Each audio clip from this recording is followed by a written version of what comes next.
សួស្តីបងថ្ងៃហ្នឹងខ្ញុំនាំបងមកលេងហ្គេមមួយដែលស្រួលរលុយខ្លាំងមែនតើហើយវាអត់មានលក្ខខណ្ឌទេយើងគ្រាន់តែធ្វើការលេងរាល់ថ្ងៃទៅគឺបានចំនួនលុយទាំងអស់ហ្នឹងហើយមកអាចមើលតាមការចុចដៃរបស់ខ្ញុំបាននៅអញ្ចឹងណាកន្លែងនេះជាកន្លែងយើងគុណទឹកបងយើងធ្វើការលេងរាល់ថ្ងៃទៅយើងបាន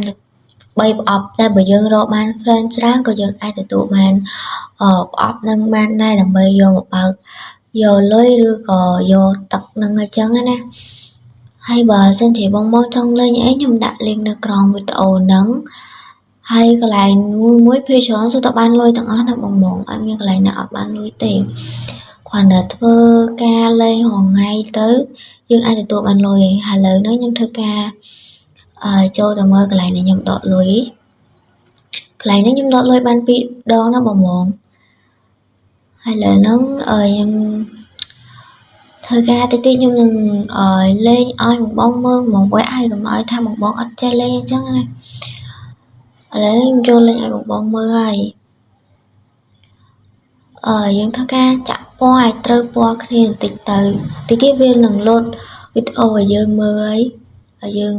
មើលយលុយអញ្ចឹងណា